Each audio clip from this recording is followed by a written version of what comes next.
आकाश की दामन बरकत और आलिया को इस शेर के सामने आवाज दूंगा। अब मैं तुझको आवाज देता हूँ बड़े नाज के साथ, तो भी आजा अपनी आवाज को मिला दे मेरी आवाज के साथ।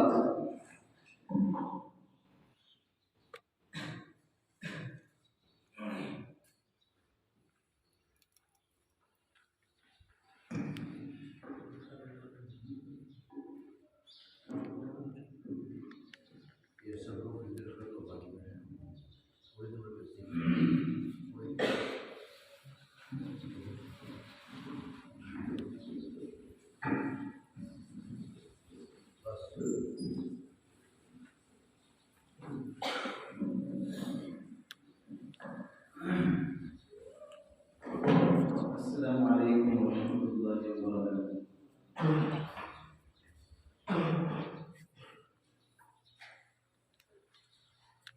जब उस्ताद साहब के सामने कोई बात करनी होती है तो उस्ताद साहब की मौजूदगी के अंदर कुछ बोलना, इसको गुस्ताखी समझा जाता है। लेकिन उस्ताद साहब को बहैसियत सबक सुनाने के हम आपके सामने हाजिर हुए हैं कि हम सबक सुनाएंगे और उस्ताद जी उसके ऊपर हमारी जो है हौसला अफजाई करेंगे या उसके अंदर कोई कमी हुई तो उसको भी बयान करेंगे। बहुत ज़माने पहले सन 1996 में हमारे वालिद साहब हमको यहाँ सिर्फ 6 साल की उम्र में छोड़ के गए। सिर्फ 6 साल की उम्र में हमको यहाँ और पहली मर्तबा अलिफ बा ता से शुरुआत, बिस्मिल्लाह की शुरुआत जो होती है वो हमारे यहाँ जामिया इस्लामिया दारुल उलूम सिंधी नगर से ही हुई। यानी आमतौर पे ऐसा होता है कि बच्चे की पढ़ाई जो शुरू होती है वो मकतब से हुआ करती है, अपनी बस्ती का जो मकतब होता है वहां से उसकी पढ़ाई की शुरुआत होती है। लेकिन हमारे साथ ऐसा नहीं हुआ। हमारे बड़े भाई वो यहाँ पर पढ़ा करते थे। जब वो छुट्टियों के अंदर घर पर आए तो उनकी हुलिये को देखकर, उनकी हालत को देखकर मुझे बहुत अच्छा लगा। इनकी माशाल्लाह टोपी, अच्छे अच्छे लिबास इनके, तो हमको शौक पैदा हुआ कि हमको भी पढ़ना चाहिए। तो मैंने वालिद साहब से जिद की कि मुझे पढ़ने के लिए मदरसे जाना है, जाना है। किसी भी हाल के अंदर आप हमको मदरसे छोड़ो। लेकिन इधर रमजान की छुट्टियां हो गई। जब छुट्टियां हो गई तो फिर मदरसे में लेके कैसे आए? लेकिन मैं इस जिद पे अड़ा रहा कि मुझे तो जहां हमारे भाई पढ़ते वहां पे छोड़ना पड़ता। मुझे समझाने के लिए कहीं एक जगह किसी वीरान घर के अंदर लेके गए, वहां पर एक गुड़िया थी। तो वालिद साहब ने कहा बेटा यहाँ पे छुट्टियां हो चुकी है, अब ये गुड़िया जो है वो यहाँ पर बच्चों को रोटियां बना के खिलाया करती है, इसलिए अभी यहाँ पर कुछ नहीं है, मदरसा देख लिया आपने, अब अभी चलते हैं। यूं करके मुझे वापस घर लेके गए। फिर जब हमारे भाई लोग आए तो उनके साथ हम भी यहाँ पढ़ने के लिए आए। इब्तिदाई तालीम अल्हम्दुलिल्लाह हमने यहीं से की है। फिर उसके बाद में आगे और मदारिस के जरिए से अल्लाह पाक ने देवबंद तक पहुँचाया। लिहाजा इस एहसान को हम कभी फरामोश नहीं कर सकते। क्यों कि जहाँ से इंसान की शुरुआत होती है वही इंसान की जहाँ से शुरुआत होती है उनका एहसान को हरगिज़ नहीं भुलाया जा सकता। इसलिए हम अपना सबक आपको सुनाएंगे। अल्हम्दुलिल्लाह अल्हम्दुलिल्लाह नहमदुहु व नस्तईनुहु व नस्तगफिरुहु व नुमिनु बिही व नतवक्कलु अलैहि व नऊज़ु बिल्लाहि मिन शुरूरि अनफुसिना व मिन सय्यिआति अअमालिना मन यहदिहिल्लाहु फला मुदिल्ल लहु व मन युद्लिलहु फला हादिय लहु व नशहदु अन ला इलाहा इल्लल्लाहु वहदहु ला शरीका लहु व नशहदु अन्न सय्यदना व मौलाना मुहम्मदन अब्दुहु व रसूलुहु सल्लल्लाहु अलैहि व अला आलिहि व अस्हाबिहि व बारक व सल्लम तस्लीमन कसीरन कसीरा। अम्मा बअद फअऊज़ु बिल्लाहि मिनश शैतानिर रजीम। बिस्मिल्लाहिर रहमानिर रहीम। इक़रा बिस्मि रब्बिकल लज़ी खलक़ खलक़ल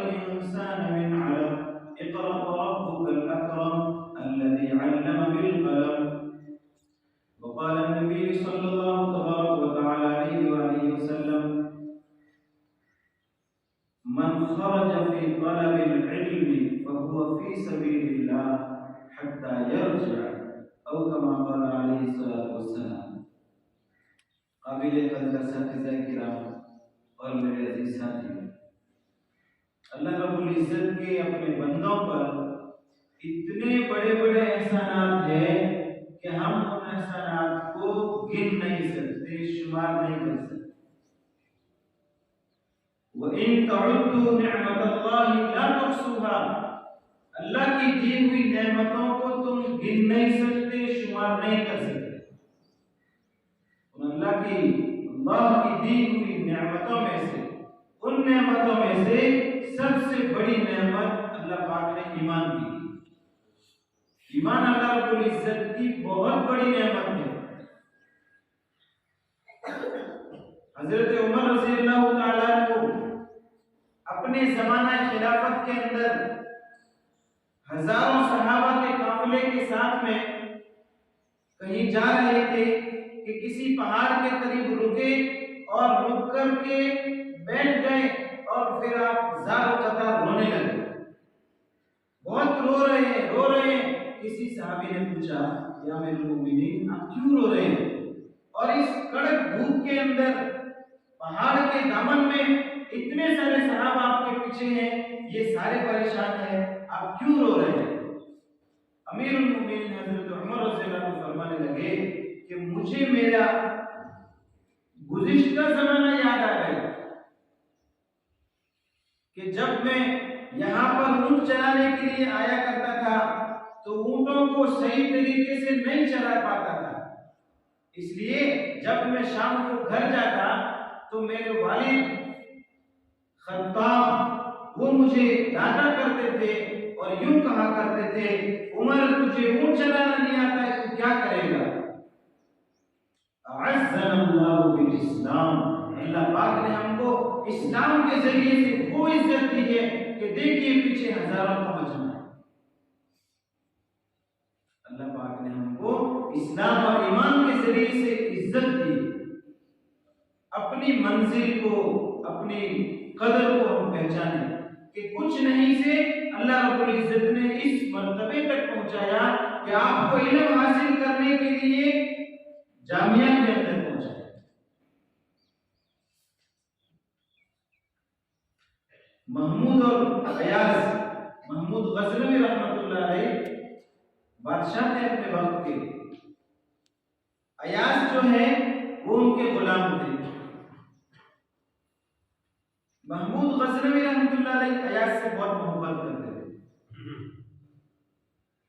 और गुलाम बने हुए को, यानी आए हुए को, उनको बहुत कम अरसा गुजरा था कि दूसरे लोगों को, दूसरे गुलामों को, दूसरे वजीरों को हिर्स होने लगी कि ये तो अभी आए थे और अभी इतने मुकर्रब बन गए, अभी आए थे अभी इतने मुकर्रब बन गए चंद दिनों के अंदर। लिहाजा इनकी कोई ना कोई शिकायत उन तक पहुंचानी चाहिए ताकि बादशाह इनको अपने से दूर कर दे। एक आया वजीर और वो कहने लगा कि बादशाह सलामत, मैंने अयाज को देखा है कि ये हमेशा अपनी अलमारी के पास जाता है और इधर उधर भी देखता है कि कोई मुझे देख ना ले, और इस तरीके से ताला खोलता है और ताला खोल करके अलमारी में से कोई चीज देखता है और फिर उसको जब किसी को देखता है कोई आ रहा है तो वापस लॉक लगा देता है, ताला बंद कर देता है। लिहाजा इसने आपका कोई कीमती सामान चुराया है, इसलिए आप इसको निकाल दीजिए यहाँ से। बादशाह ने अयाज को बुलाया, इधर आओ, तुम्हारे पास अलमारी है? हाँ बादशाह सलामत, बेशक मेरे पास अलमारी है। कला उसकी चाबी दे दी और दूसरे वजीर को भेजा, जाओ ये चाबी लेकर अलमारी में से जो कुछ उसको लेकर के आओ। वजीर गया, अलमारी खोली, उनमें से सामान लेकर आया। जब सामान लेके बादशाह के सामने रखा तो एक तो जूते थे और एक फटा पुराना कुर्ता और एक तहबर, बस ये सामान उसमें से। बादशाह ने कहा बस यही सामान है? हाँ यही सामान है। अच्छा फिर इसमें से देखने वाली कौन सी चीज है? कहने लगा बादशाह सलामत, जब मैं आपके दरबार में पहली मर्तबा आया था तो मेरे ये फटे पुराने जूते थे, ये फटा पुराना कुर्ता था और ये तहबंद थी। मैं रोजाना मेरी अपनी हैसियत को देखता हूँ कि मैं कुछ नहीं था, आपके दरबार के अंदर आकर के मुझे इज्जत मिल गई। लिहाजा हमें भी अल्लाह रब्बुल इज्जत का शुक्र अदा करना चाहिए।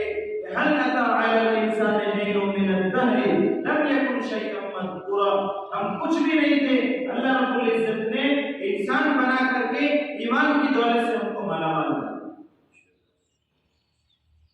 लिहाजा अपने आप की कदर को पहचाने कि अल्लाह पाक ने हमको इसके लिए चुना। आप अल्लाह के रास्ते के अंदर हो। अभी मैंने जो हदीस पढ़ी इसका तर्जुमा ये है कि जो आदमी अपने घर से इल्म दीन की तलब के लिए निकलता है, जब तक वो अपने घर वापस नहीं लौटता वो अल्लाह के रास्ते में।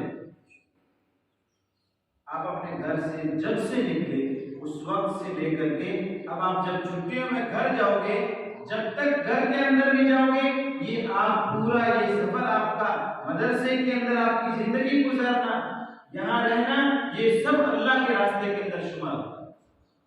और जो इंसान अल्लाह के रास्ते के अंदर होता है उसके लिए कीड़े मकोड़े भी मग़फ़िरत की दुआ करते हैं, समंदर की मछलियां भी उनके लिए मग़फ़िरत की दुआएं देती हैं। अब अल्लाह के रास्ते के अंदर अब तो जमाना आ चुका है कि साल में तकरीबन 2-3 मरतबा घर जाना हो जाता है, लेकिन पहले जमाने के अंदर जब तक पढ़ाई पूरी नहीं होती घर नहीं जाया करते लोग। इल्म दीन सीखने के लिए अपने घर से निकल जाया करते थे। सुफियान सौरी रहमतुल्लाह अलैह को उनकी वालिदा ने कहा कि आपको मैंने अल्लाह के लिए वक्फ कर दिया, आपकी जिंदगी अल्लाह के लिए, जाओ दीन सीखो, सीखो और सिखाओ, पढ़ो और पढ़ाओ। लिहाजा ये इल्म दीन सीखने के लिए अपने घर से निकल गए और खूब इल्म सीखा, खूब पढ़ाई की, बहुत बड़े मुफ्ती साहब बन गए, आलिम साहब बन गए। जब पढ़ाई पूरी हो गई तो फिर अपने घर गए। ये जो अरसा और जमाना गुजरा है ये 19 साल, यानी 19 साल के बाद में अपने घर वापस लौटे और वापस लौट करके घर के दरवाजे की कुंडी खिड़खिड़ाई, अंदर से अम्मी की आवाज आई, कौन? कहने लगे मैं आपका बेटा सुफियान। अम्मी सब जानती थी, अंदर से तड़प उठी थी, लेकिन वो समझने लगी कि मैंने तो मेरे बच्चे को अल्लाह के लिए वक्फ कर दिया था, उसकी पूरी जिंदगी को वक्फ कर दिया था। कहा कि कौन सुफियान? आपका बेटा सुफियान।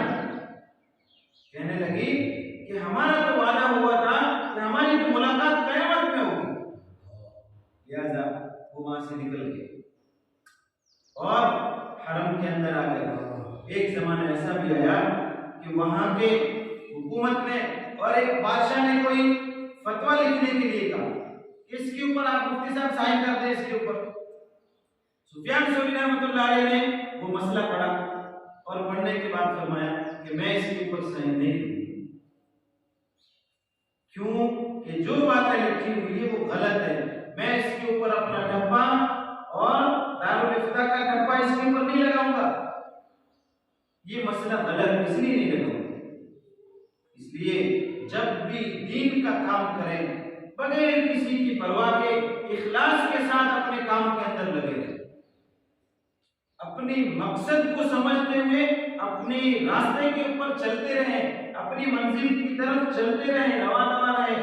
इसके लिए हजारों भूचाल आ जाए, तूफान आ जाए, लेकिन अपनी मंजिल के लिए जो रास्ता हमने चुना है उसके ऊपर मजबूती के साथ और इस्तिकामत के साथ कायम रहें। इस्तिकामत ही असल चीज है, इस्तिकामत ही असल चीज है। इसके लिए इस्तिकामत के ऊपर मजबूती के लिए अल्लाह वाला ने अपने आप को इस्तिकामत के ऊपर लगा करके साबित कर दिया कि इस्तिकामत किसको कहते हैं। इमाम अहमद बिन हंबल रहमतुल्लाह अलैह को कोड़े लगे, इसके लिए दीन के लिए उनको कोड़े लगे। लिहाजा हम हमारे मकसद के अंदर लगन और शौक के साथ, इखलास के साथ लगे रहे। एक किसी आलिम साहब ने कोई दीन की तहरीक चलाई, मदरसा खोला या कोई भी ऐसा दीन की तहरीक चलाई, और उस तहरीक के लिए, इमदाद के लिए, मदद के लिए किसी रईस और अमीर आदमी के पास गए। जब उसके पास गए और उसको जाकर के अपने मदरसे की, अपनी तहरीक की नौइयत बताई कि भाई इतने बच्चे पढ़ते हैं, ये होता है, ये ऐसा ऐसा होता है, पूरी नौइयत बताई। लेकिन उस मालदार को और उस रईस को पहले किसी ने कुछ ना दिया था, वहां तो कोई मदरसा नहीं है, वहां ऐसा कुछ नहीं है, ये तो सब यूं कर रहे हैं। इस तरीके से उस रईस को बहकाया हुआ था। उसने कहा अभी हमारे पास पैसे नहीं है, हम आपको डाक के जरिए से भेज देंगे, आपकी मदद भेज देंगे। लिहाजा उसने ये किया कि अपने जूतों को पैक करके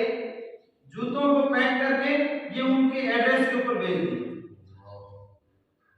जब वहां पर गए, उन्होंने खोला बक्सा तो उसके अंदर जूते, हालांकि उसने तो गुस्ताखी की थी, लेकिन हमारी नीयत सही होगी, इंशाअल्लाह काम भी सही होगा। उन्होंने ये किया कि जूतों को बेच करके वो पैसे अपनी तहरीक के अंदर लगा दिए और रसीद बना करके वापस भेज दी। उन्होंने देखा और उनकी तलब को देखा कि वाकई में मैंने तो कितनी बड़ी गुस्ताखी की थी, लेकिन ये अपनी मंजिल की तरफ रवा दवा है।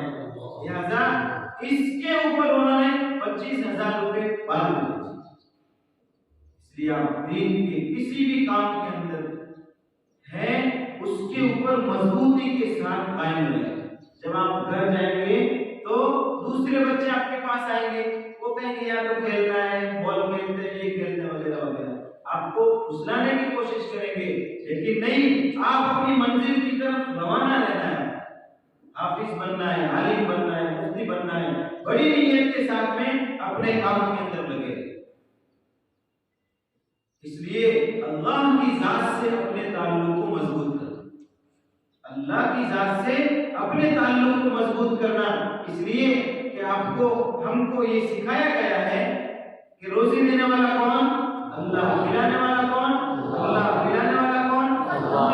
जब सारे काम अल्लाह पाक करते हैं, लिहाजा हमको भी अल्लाह की जात का शुक्र अदा करना चाहिए और अल्लाह के बंदे बनकर के जिंदगी गुजारना चाहिए। फिर जुल्फकार साहब ने एक किस्सा नकल किया है। एक आदमी जिसका कुत्ता था, पालतू कुत्ता था, उसको रोटी देता था और वो अपने कुत्ते को साथ ले जाया करता था ट्रेन के अंदर जहां पर उसकी नौकरी थी। तो कुत्ता हमेशा साथ चलता था। जैसे सुबह के टाइम में पहुंचते 10 बजे, शाम को 5 बजे वापसी का इरादा होता। लिहाजा एक दिन ये हुआ कि वो नौकरी पर जहां गया तो वहीं उस पर उसकी मौत हो गई, मालिक की। कुत्ता वहीं पे रह गया। अब दूसरे दिन जब सुबह 10 बजे ट्रेन आई, कुत्ता गया स्टेशन अपने मालिक को मिलने के लिए, लेने के लिए, लेकिन वो आया ही नहीं मालिक। दूसरे दिन गया, तीसरे दिन गया। पीर साहब ने अपनी किताब में लिखा है, वो कुत्ता 9 साल तक रेलवे स्टेशन पर जाता रहा, बिलाखिर कुत्ते की मौत हो गई, मगर अपने मालिक के एहसान को नहीं भूला, 2 टुकड़े के एहसान का बदला वो नहीं भूला। हम हमेशा से जब से पैदा हुए हैं अल्लाह पाक की दी हुई रिज़्क़ को इस्तेमाल करते हैं, लिहाजा अल्लाह को हमें हरगिज़ नहीं भूलना चाहिए। दूसरा हमारे ऊपर जिसका एहसान है वो हज़रत मोहम्मद सल्लल्लाहु अलैहि वसल्लम, हमारे नबी हज़रत मोहम्मद सल्लल्लाहु अलैहि वसल्लम, बहुत बड़े एहसानात हैं हमारे ऊपर। हज़रत अनस रज़ियल्लाहु तआला अन्हु अपना कुर्ता सी रहे थे, सीधे सीधे रोने लगे और ऐसे रोने लगे कि आवाज आने लगी। आप सल्लल्लाहु अलैहि वसल्लम ने फरमाया, अनस क्यों रो रहे हो? या रसूलल्लाह, जब दुनिया के अंदर मेरा जी चाहता है मैं आपकी ज़ियारत कर लेता हूँ, आपको देख लेता हूँ। या रसूलल्लाह, जब आप दुनिया से पर्दा फरमा लेंगे तब मैं आपको कहाँ देखूंगा, इसलिए मैं रो रहा हूँ। अभी तो आप जिंदा है, जब मेरा जी चाहता है लेता हूँ, जब आप दुनिया से पर्दा फरमा लेंगे फिर आपको कहाँ देखेंगे। तानस फिक्र की बात मत कर, टेंशन ना ले, फिक्र ना ले, मैं कयामत के दिन मीजान पर मिलूंगा तुझे।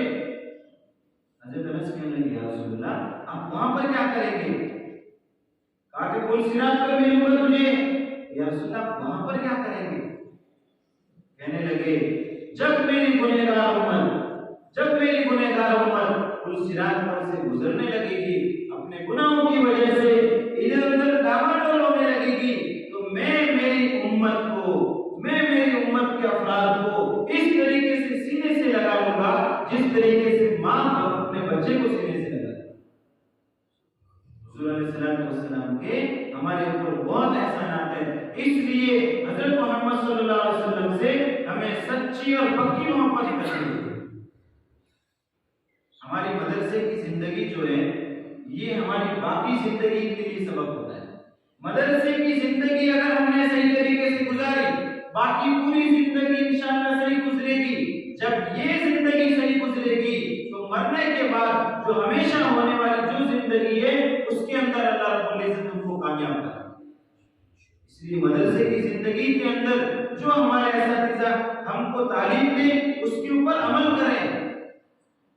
रोजाना हमको दुआओं की पाबंदी के लिए कहते हैं, सोकर उठते ही कलमा पढ़वाते हैं और फिर उसके बाद अल्हम्दुलिल्लाहिल्लज़ी अहयाना बअदा मा अमातना व इलैहि नुशूर दुआ पढ़वाते हैं। फिर उसके बाद में बैतुल खला जाना, फिर आना मस्जिद के अंदर आना, मस्जिद से जाना, इसी तरीके से आईना देखना, हर तरीका जो मदरसे के अंदर जो दुआएं सिखाई जाती है रोजाना मामूल के साथ में वो दुआएं पढ़ना। अगर आपकी आदत यहाँ पर पड़ गई इंशाअल्लाह बाद में भी पूरी जिंदगी ये आदत आपके साथ रहेगी और आप अमल वाली जिंदगी गुजार सकते हैं। इसलिए हुजूर अलैहिस्सलातु वस्सलाम से सच्ची पक्की मोहब्बत। एक बार किसी मदरसे में चंद मेहमान आए और मदरसे के बच्चों को इम्तिहान के तौर पर किसी बच्चे से पूछ लिया कि बेटा बताओ हमारे नबी का नाम क्या है। क्लास के अंदर उस्ताद की मौजूदगी में, बेटा बताओ हमारे नबी का नाम क्या है। बच्चा खामोश, जवाब नहीं देता, हालांकि बच्चे को सब आता है। तो वो तो मेहमान तो चले गए। जब मेहमान गए उस्ताद जी ने बुलाया, बहुत पीटा उसको, कब से तुझे पढ़ाते हैं सिखाते हैं, नबी पाक सल्लल्लाहु अलैहि वसल्लम का नाम नहीं आता तुझे। बच्चा खामोश। जब वक्फा हुआ, पेशाब वगैरह करने के लिए गए, वक्फे के बाद में जब वापस क्लास में बैठे उस्ताद जी आए, उस्ताद जी ने फिर पूछा ठंडे हो गए, आप बताइए हमारे नबी का क्या नाम है। फौरन कहने लगा हजरत मोहम्मद सल्लल्लाहु अलैहि वसल्लम। सबको ताज्जुब हुआ, तुझे तो नाम आता है फिर तूने क्यों नहीं बताया। बच्चा कहने लगा उस्ताद जी मुझे अच्छी तरीके से हमारे नबी का नाम याद है, लेकिन जिस वक्त मेहमान ने मुझसे पूछा था कि आपके नबी का नाम क्या है, उस वक्त मेरा वुजू नहीं था, मैंने आपसे मार खाना तो बर्दाश्त कर दिया, मगर हजरत मोहम्मद सल्लल्लाहु अलैहि वसल्लम का नाम बगैर वुजू ज़बान के ऊपर लाना बर्दाश्त कर दिया। इसलिए हुजूर अलैहि सल्लम से सच्ची पक्की मोहब्बत, हर अमल के लिए जो दुआ बताई गई है उस दुआ के ऊपर अमल करना। अल्लाह पाक ने हमारी कामयाबी के लिए अल्लाह पाक ने कुरान भेजा, बहुत अजीम किताब है कुरान। कुरान के जरिए से हजारों लोग दीन के ऊपर आए, हजारों लोग दीन के ऊपर आए। इसके अंदर एक मगनातीसियत है, जादुई आवाज है, लोगों को समझ में आवे या ना आवे लेकिन बात असर करती है। फिर जुल्फकार साहब ने कारी अब्दुल बासित रहमतुल्लाह अलैह से पूछा कि आप बरसों से कुरान की तिलावत करते हैं, कभी इसका कोई मोजिज़ा देखा आपने, कोई अजूबे वाली बात देखी। शेख साहब फरमाने लगे कि एक बार मेरी तिलावत अमेरिका के अंदर थी, वहां सारे लोग अंग्रेजी बोलने वाले, और जब मैंने तिलावत की तो बहुत सी औरतों को मर्दों को देखा कि उनकी आंखों से आंसू आ रहे। तिलावत के बाद में पूछा किसी से आप क्यों रो रहे हैं, वो कहने लगे हमको समझ में तो कुछ नहीं आता है, लेकिन अंदर से कुछ पैदा होता है जिसकी वजह से आंसू आ जाता है। कुरान के अंदर मकनातीसियत है, लिहाजा कुरान को सीने से लगाओ। मौलाना कासिम साहब रहमतुल्लाह अलैह सुबह के वक्त में रोजाना कुरान की तिलावत करते थे। यहाँ मदरसों में भी कुरान की तिलावत सूरह यासीन शरीफ की तिलावत करवाई जाती है, या आप घर पे जावे तो वहां पर भी कुरान की तिलावत को लाजमी करें। कोई दिन ऐसा ना जाए जिस दिन हम कुरान की तिलावत करें। जो भी पढ़ता है, अम्मा पारा पढ़ रहा है तो उसकी तिलावत करें, ये भी कुरान है। लिहाजा कुरान की तिलावत को लाजमी पकड़े। मौलाना कासिम साहब नानूतवी रहमतुल्लाह अलैह का पड़ोसी बनिया इंतकाल कर गया। हजरत ने ख्वाब में देखा कि बाग बगीचे के अंदर टहल रहा है। हजरत ने पूछा भाई आप हमारी जगह पे आप कैसे, मतलब जन्नत के अंदर आप कैसे आ गए, आप तो गैर ईमान वाले थे। कहने लगे, वो बनिया कहने लगा कि मैं रोजाना सुबह को जब आप कुरान की तिलावत करते थे तो मैं सुना करता था, मुझे अच्छा लगता था। एक दिन मैंने यूं कह दिया था कि ए मौलाना कासिम के अल्लाह, मैं आपको मानता हूं। ए मौलाना कासिम जिस कुरान को पढ़ते हैं मैं उसको मानता हूं, और मैंने इस चीज को दिल से मान लिया था। इसके बदले के अंदर अल्लाह पाक ने मुझे यहां पहुंचा दिया। कुरान की बरकत और अजमत, तो कुरान की तिलावत को लाजमी पकड़ना। दूसरी बात, नमाज का एहतिमाम बहुत जरूरी है। नमाज बहुत जरूरी है। अभी से अगर आप नमाज के पाबंद बनोगे, पूरी जिंदगी इसके पाबंद रहोगे। अभी हालिया जो तुर्की के अंदर जलजला आया, उसके अंदर एक मासूम बच्ची 6-7 साल की बच्ची कई घंटों के बाद में, बल्कि कई दिनों के बाद में, 3-4 दिन के बाद में उस बच्ची को बाहर निकाला गया। तो उसकी जबान पर एक ही बात थी, कम यौमन मा सल्लई, कम यौमन मा सल्लई। कितने दिनों से मैंने नमाज नहीं पढ़ी। ना किसी भूख का जिक्र, ना किसी प्यास का जिक्र। जो जबान के ऊपर जो उसकी बात जारी है वो ये कह रही है, कितने दिनों से मैंने नमाज नहीं पढ़ी। लिहाजा आप अभी से नमाज की पाबंदी करें। और दीन सीखने के लिए, दीन इल्म अल्लाह का नूर है, अल इल्म नूर, ये सीने से सीने में मुंतकिल होता है, दिल से दिल के अंदर आता है। लिहाजा हमारे इल्म से मुंसलिक जितनी सारी चीजें हैं, उन सारी चीजों का अदब करना बहुत जरूरी है। उस्ताद जी का अदब करना बहुत जरूरी है। दीन से मुंसलिक सिपाही है, या इस तरीके से जो हम दरी बिछा के बैठते हैं वो है। हम जो भी किताब पढ़ते हैं उस किताब का अदब, हर चीज जो हमारे इल्म से ताल्लुक रखे उसका अदब रखना बहुत जरूरी है। इसलिए कुरान का एहतिमाम और नमाज का एहतिमाम और अपनी जिंदगी के अंदर दुआओं का एहतिमाम करें। अल्लाह रब्बुल इज्जत मुझे भी और आपको भी सही दीन पर अमल करने की तौफीक नसीब फरमावे। व मा अलैना इल्लल बलाग व आखिर दावाना अल्हम्दुलिल्लाह।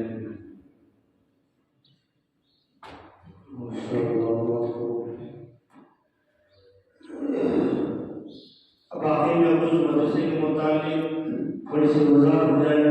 इस साल अल्हम्दुलिल्लाह रमजान के बाद हमारे मदरसे के अंदर 135 बच्चों का दाखिला हुआ। अल्हम्दुलिल्लाह 135 बच्चों का दाखिला हुआ। वक्त निकलते निकलते आज अल्हम्दुलिल्लाह बहुत सारे बच्चे कुछ अपने घरेलू मौजूद की वजह से, कुछ कामकाज की वजह से बहुत सारे बच्चे इस प्रोग्राम के अंदर शामिल नहीं है। तो मैं वास्ते फिलहाल मदरसे के अंदर पूरे साल के अंदर 95 बच्चे शेर तारीफ थे। अल्हम्दुलिल्लाह 2 दर्जे दर्जा हिफ्ज़ के हैं, 2 दर्जे दीनियात के हैं, दर्जा फारसी और अरबी उर्दू की बाकायदा तालीम है। आप तमाम हज़रात से गुजारिश है मदरसे के लिए जो है खास तौर से दुआ फरमाएं, अल्लाह ताला इस मदरसे को खूब कामयाबी अता फरमाए। आखिर में अब सदर मोहतरम से गुजारिश करूंगा वो अपनी दुआ के ऊपर जलसे का आगाज इख्तिताम।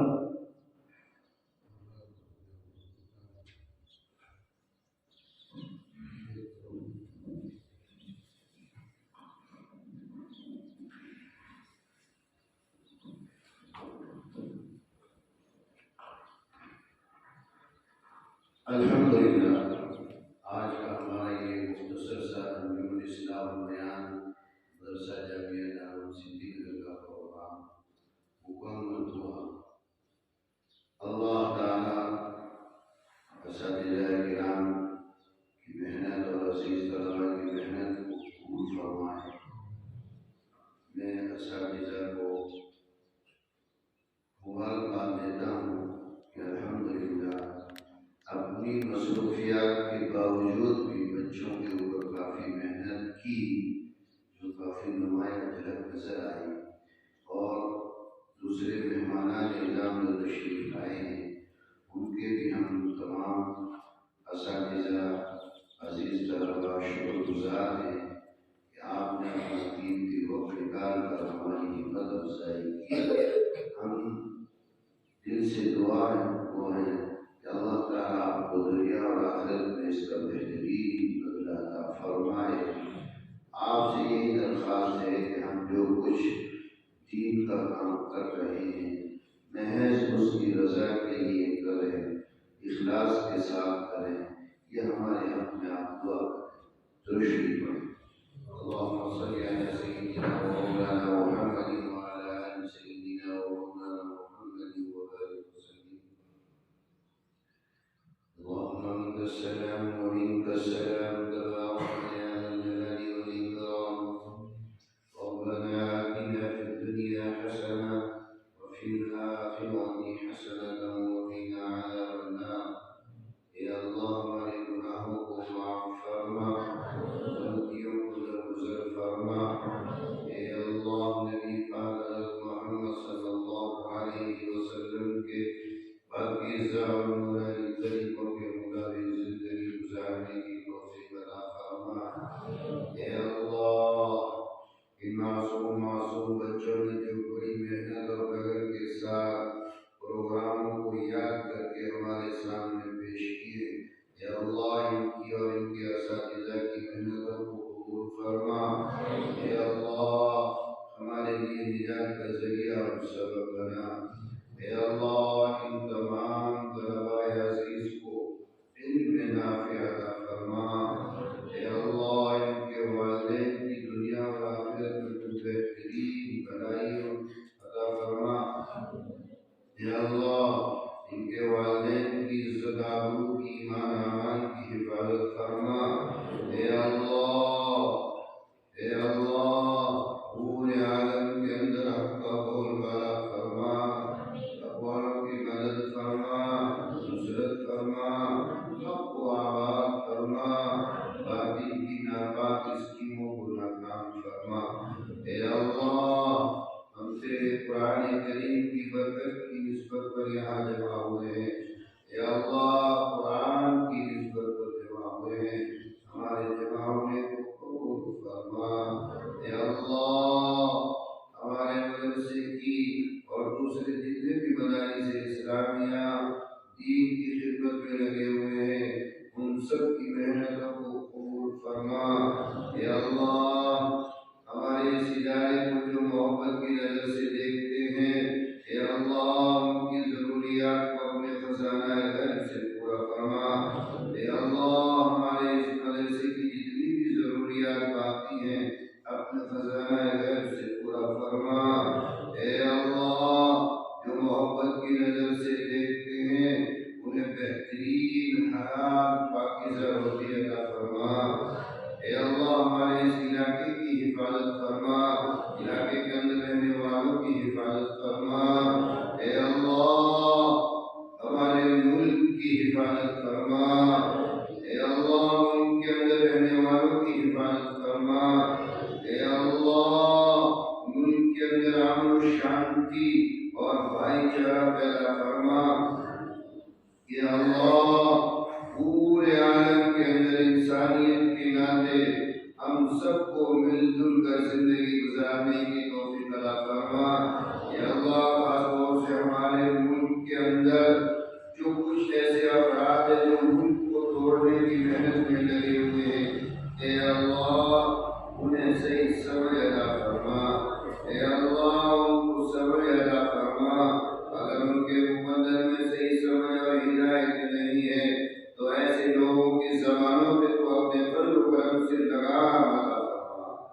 ए अल्लाह उनके बोलने को बंद फरमा, ए अल्लाह उनके बोलने को बंद फरमा, ए अल्लाह दीनी मदारिस मगादी दीनी खानकाएं दीन के काम करने वालों की तू पूरी पूरी हिफाजत फरमा, ए अल्लाह उलमाए हक की तू मदद फरमा, नुसरत फरमा, ए अल्लाह पूरे आलम इस्लाम के मुसलमानों की ईमान आमान इस्लाम की हिफाजत फरमा, कलमे की निस्बत पर एक और नेक होकर जिंदगी गुजारने की तौफीक अता फरमा, ए अल्लाह उम्मत के अंदर जो आप इसका इंतशार है उसको खत्म फरमा, ए अल्लाह तोड़ को जोड़ में बदल दे, ए अल्लाह तोड़ को जोड़ में बदल दे, ए अल्लाह जोड़ में खैर है तोड़ में शर है, या अल्लाह शर से हमारी हिफाजत फरमा,